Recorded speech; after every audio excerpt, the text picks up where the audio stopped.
Hey everybody, it is late at night and I am Norman. In my previous video, we did an unboxing of the G10 Sapphire and we put it on the wrist. In this video, I'm going to do a full review of that watch, going over its specifications, price, and other details. So let's flip the camera around and look at this watch.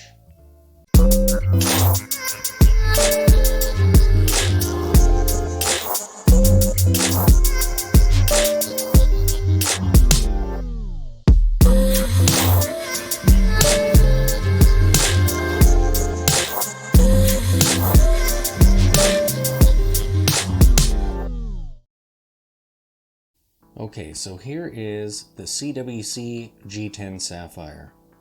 I'm going to begin with the strap and work my way up toward the watch.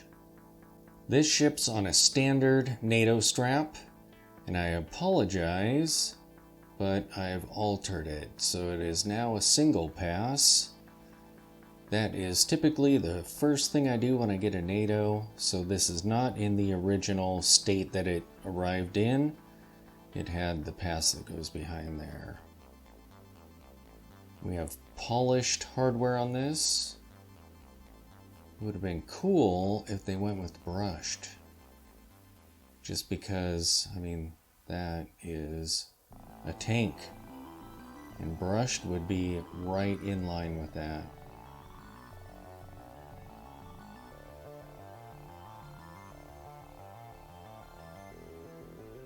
It's a great color of gray. It looks really nice on this watch, especially with the finish that's on the watch. It's 18 millimeters.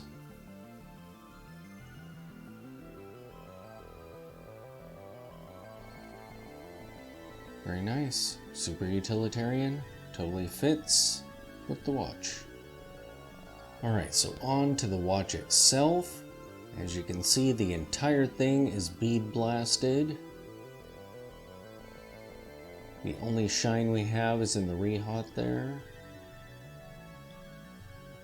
The lugs, again, are 18 millimeters, and you'll notice that these are fixed bars. So you will only be putting one-piece straps on this watch. Or something custom. You flip it over and stitch it or snap it there. It is 36 millimeters. I love how the site lists it as 39 because they count the crown, but then mention that it's 36 and a half without the crown.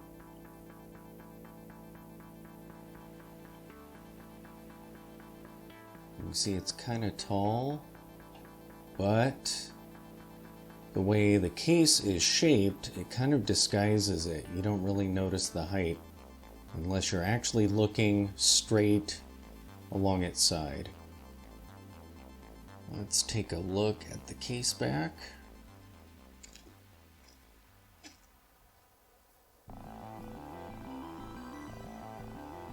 It is also blasted. And again, they did a really good job on that bead blast. It is so even and it just looks great. GS Sapphire. 200 meters of water resistance. We have up here. Cabot Watch Company. In my previous video, I went over some of the history of the brand. So if you want to see that, there's a link to that video in the description below. Alright, let's look at the crown. It is unsigned. It sticks out fairly far so you can get a grip on it. It looks really cool. I like that shape. That's pretty cool. It is a screw-down crown.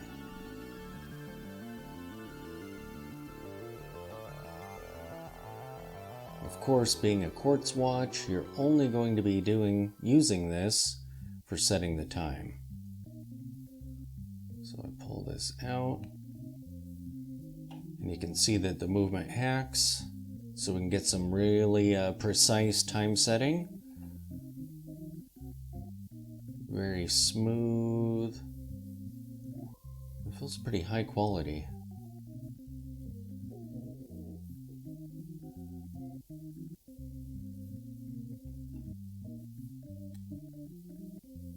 Nice solid click there. Is there the ghost date?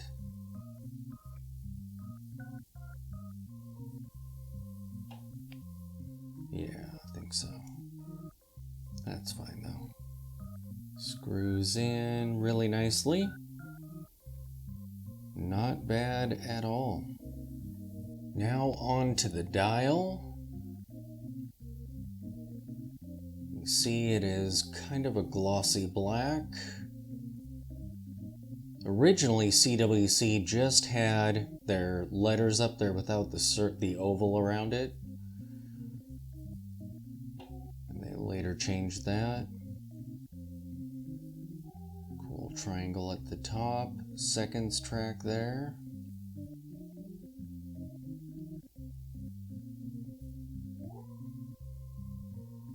Basic stick hands. And they're really long. I mean, it dives right into that minute track there. So does the seconds hand. And the hour hand touches all the indices. Everything is super utilitarian and looks really great. The crystal is beveled here with the slight dome to it. It's not a box crystal like the, I think they're acrylic that the other G10s come with. No real distortion. Not terribly reflective. It's a bit deceptive here with the bright light over it, but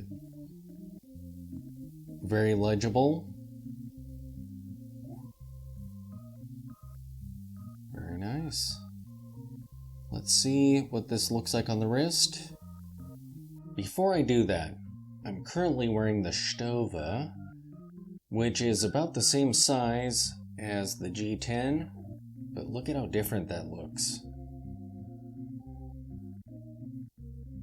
Something to bear in mind. If you like Bauhaus watches, I recommend that you definitely go smaller than you think. This is a 36, but it wears almost like a 40, so I've had a 40mm Bauhaus watch with the cylinder case like this, and it wore huge. So, just a side note there. Let me get this watch off, and we'll put the CWC on. So here is the G10 Sapphire on my 7-inch wrist. And of course, it absolutely nails the field watch aesthetic, as it should. This is a classic design. It is a field watch powerhouse, like the Hamilton Khaki, the Smiths, and many others. It looks really, really good. Again, that gray strap looks really nice on it. Alright, so let's do a loom shot.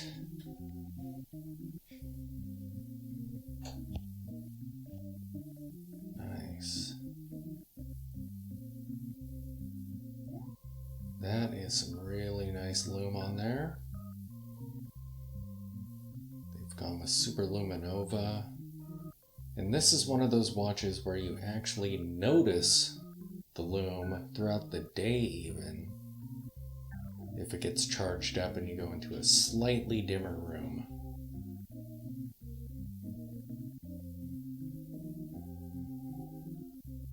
As for the specifications on this watch, it has a sapphire crystal on it. The movement inside of it is a 715 Ronda lithium Swiss quartz with 5 jewels. It has a screw down case back and a screw down crown. It is 36.5 millimeters, 18 millimeter lugs. It has fixed strap bars, a water resistance of 200 meters. And I paid just around $400 US for this. So what are my impressions of this watch? I absolutely love it. When I purchased it, I figured, hey, it's a quartz watch, it'll be perfect, it'll sit on a shelf, and when I do need a tough little beater watch, I'll just grab it off the shelf, it's already set and ready to go. But I have actually found myself wearing this thing far more often than I thought I would. When I'm not wearing the Smiths, I might be wearing this, or one of my dress watches. But yeah, absolutely impressed with this.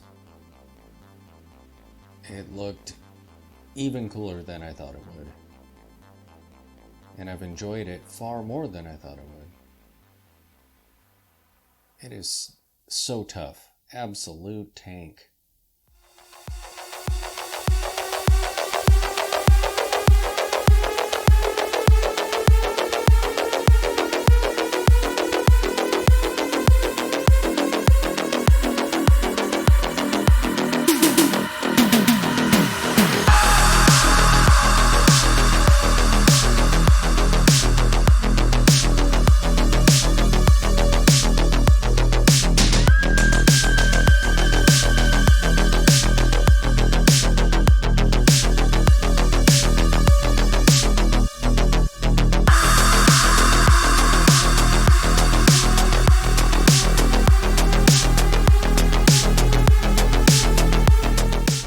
So there you have it, the review of a little beast of a field watch with a whole lot of history behind it.